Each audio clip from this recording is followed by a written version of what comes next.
Tuloy na tayo ngayon papunta ng Winnipeg. Maaga pa ako umalis at malamok. So ayoko mag-vlog na nagmamadali ako sa pagtuktok ng gulong at pag-circle check. So ngayon, malapit na tayo sa Winnipeg at magdi-diesel muna tayo sa Flying J. Pag sinipag tayo, mag-shower tayo dahil yung damit ko pang 3 days na ngayon. Malamig kasi ang panahon dito, mainit, malamig, mainit, malamig, mahirap timplahin. Kaya hindi naman kami pinagpapawisan dito sa Canada kahit summer na. Buwera lang talaga pag nag-secure ka ng load. Talagang papawisan ka ng maraming singot. Magdi-diesel tayo, dadaan tayo ng Flying J at para makapag-diesel at baka maligo na rin tayo. Alright?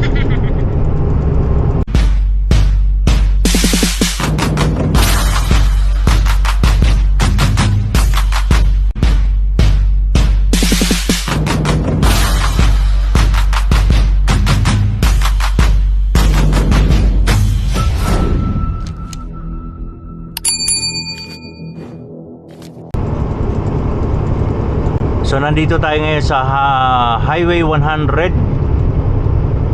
Highway 100 sa kabila, Highway 101 ng Winnipeg.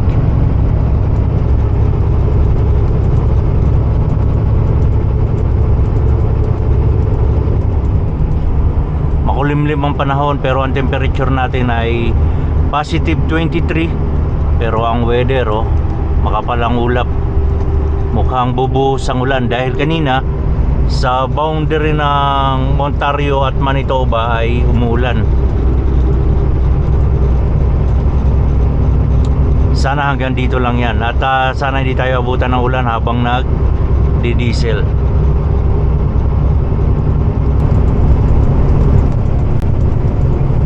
Dito sa Canada kahit wide load, oversize, ang tutulin, no?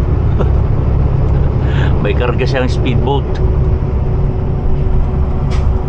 Tuloy pa rin Magaan lang kasi ang karga niya.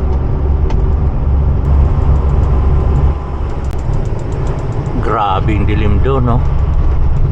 Tingnan nyo guys, ang bagal ko. Pero naabutan din natin itong matulin na oversize, na speedboat. Wala rin. From Quebec. Grabe ang dilim ng langit. Mukhang bubuhos ang bubuhos yung ulan.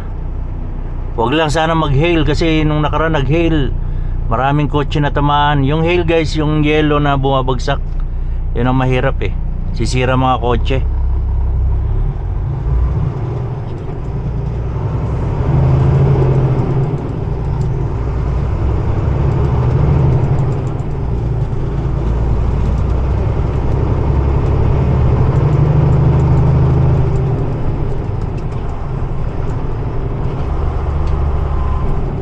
Signal light papasok dito kaya pasok.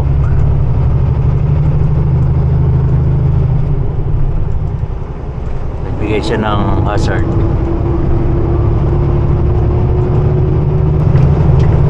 Oy, mura na ang diesel 192.9 ang diesel ngayon, mura na. Hindi na siya $2.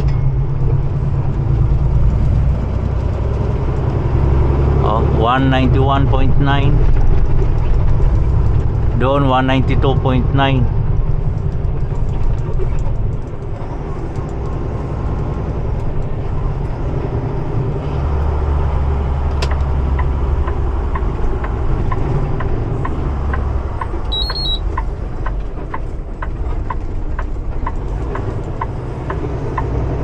Lawak, no?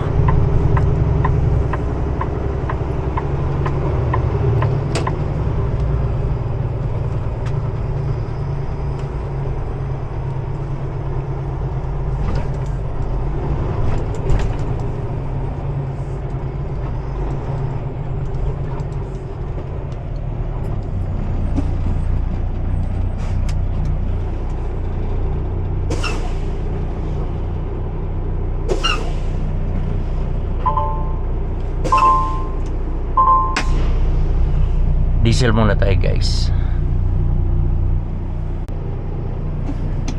Tapos na tayo mag diesel. Oops, matras. Mag brake muna tayo dito at least 1 hour. At mag shower na rin.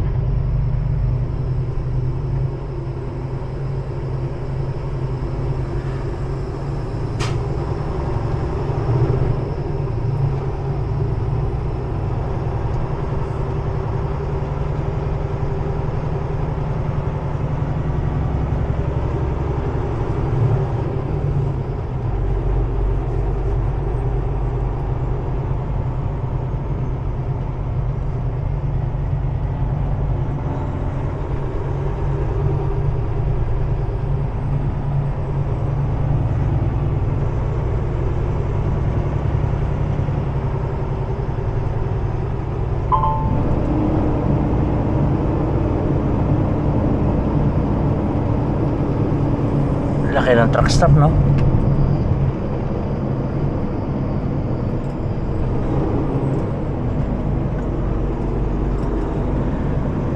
Tayo sa gilid.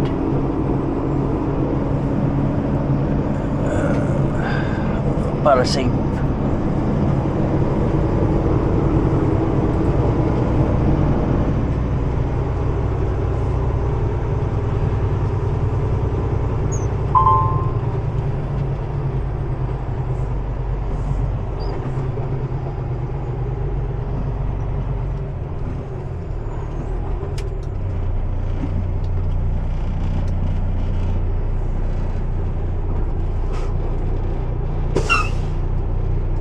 A few moments later.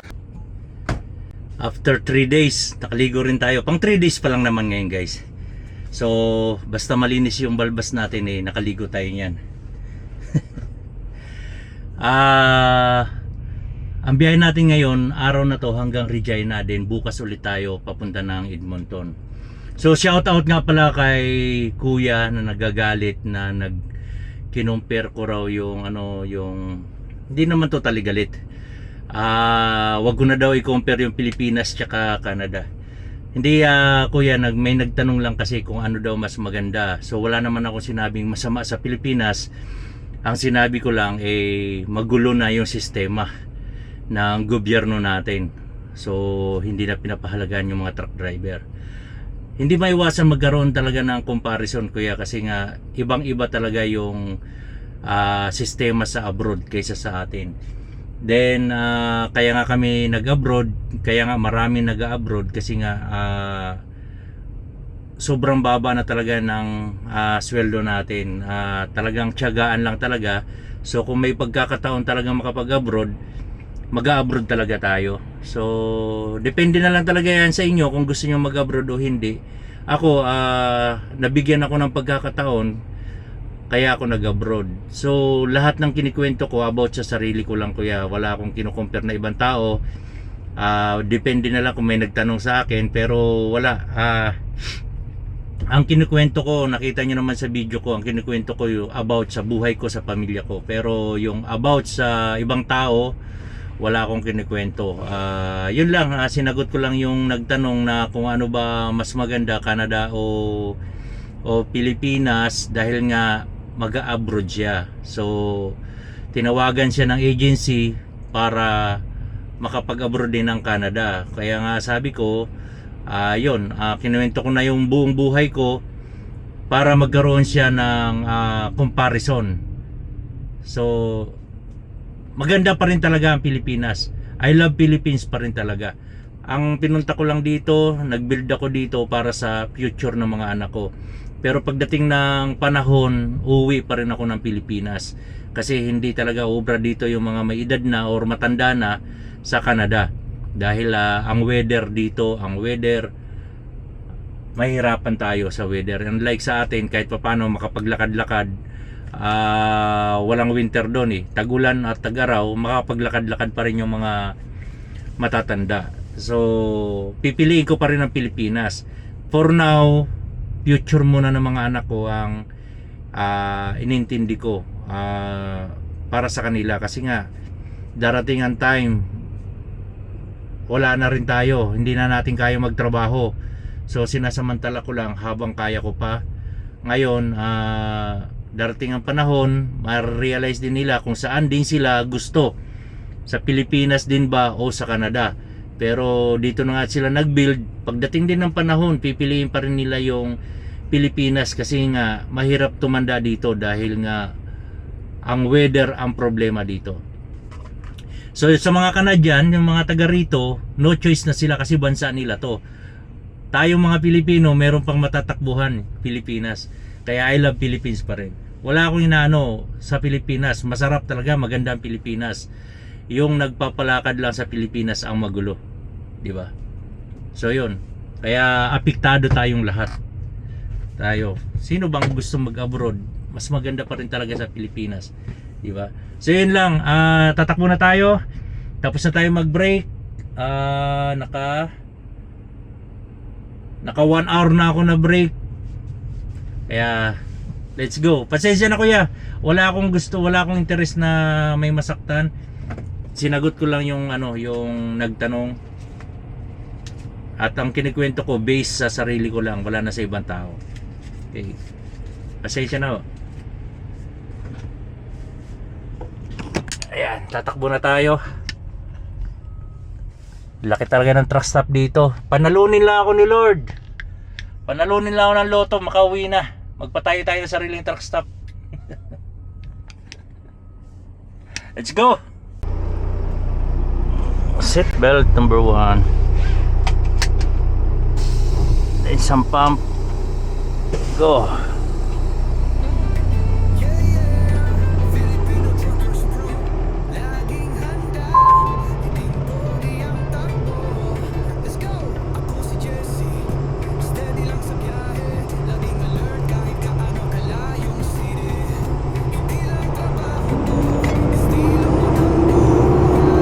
Prince, shout out sa mga taga Prince.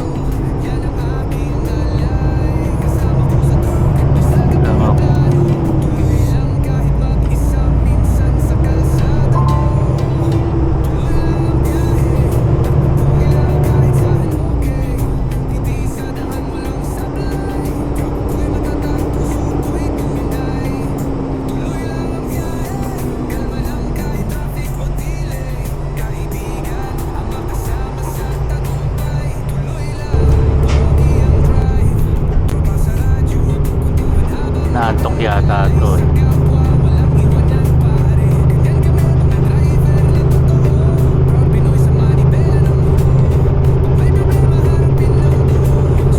May kisi-kisi.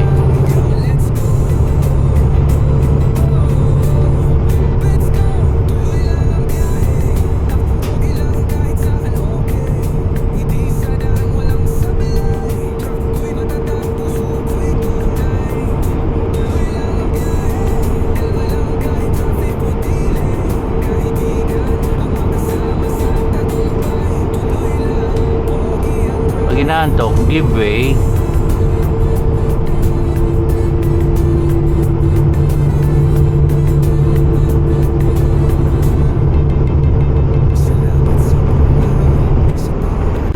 Slow down tayo dahil may oversized load na overtake.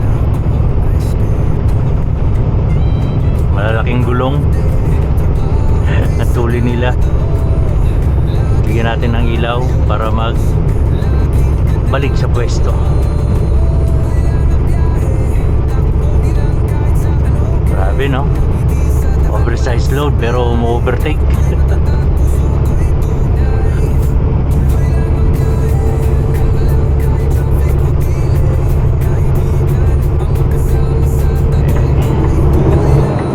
Dito na tayo sa Regina guys. At paparada tayo dito sa ESO truck stop.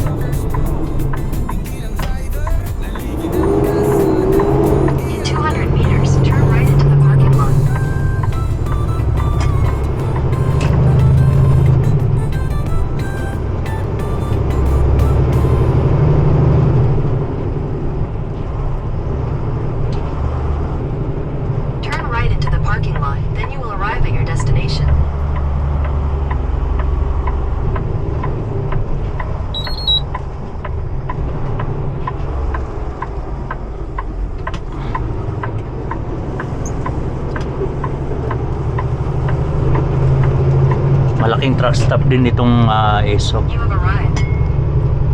Dito tayo sa likod.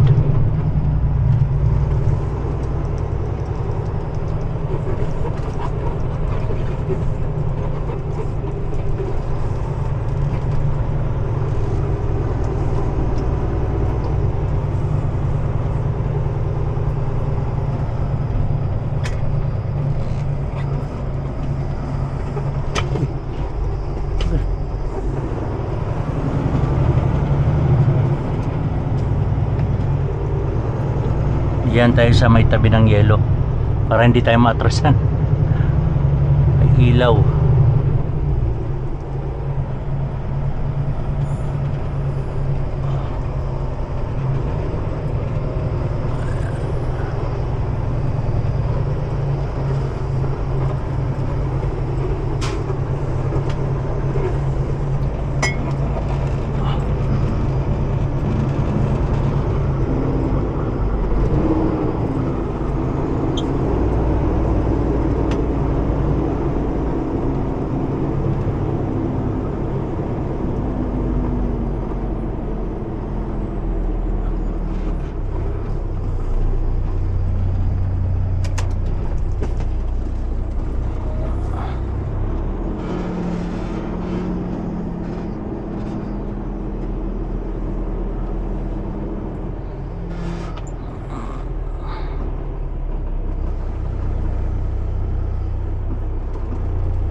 Okay, dito lang tayo. So dito muna tayo magpalipas ng gabi guys sa Regina dahil isang araw pa rin naman ang biyahe natin papunta ng Edmonton. At hindi mabendalo ang tuhod ko. Bigla sumakit yung tuhod ko, hindi mabend. Nakakalakad ako ng maayos pero hindi mabend. Alam na. Umigop kasi ako ng sabaw ng baka eh. Yun, antayin lang natin yung sundo natin guys. So yun yung sundo natin guys. Hindi mabend ang tuhod natin eh, kaya ano, nagpasundo tayo. So stay positive.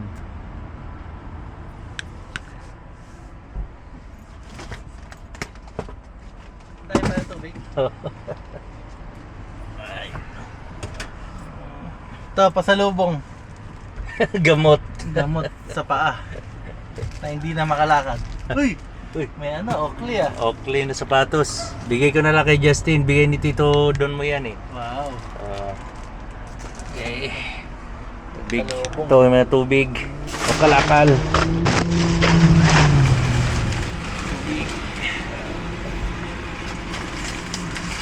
Galing pa Ontario ang tubig natin guys.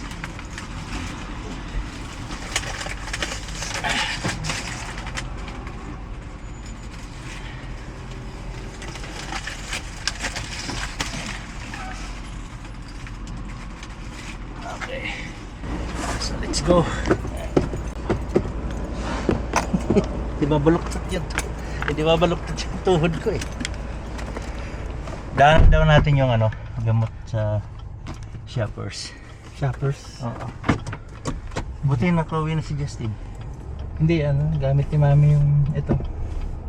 Ay, ito bang gamit niya? Okay. Tapos si Justin Nissan. Pauwi na kami sa bahay.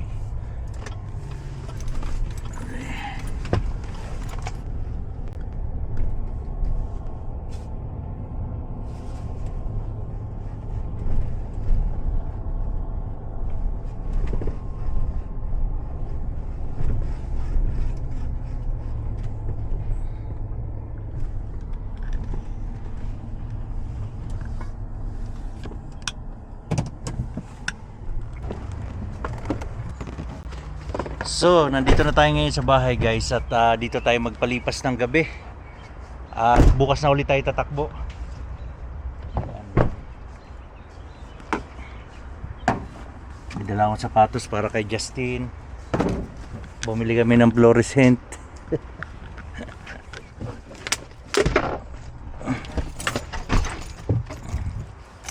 Ayan.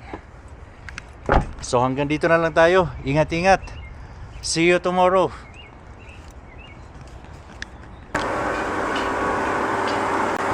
Tara.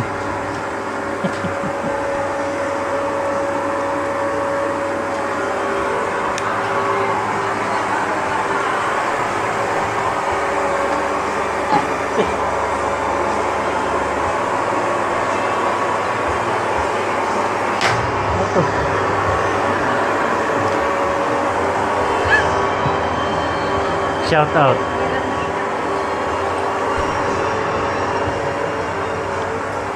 Kaya lang ang bahay namin guys, magulo.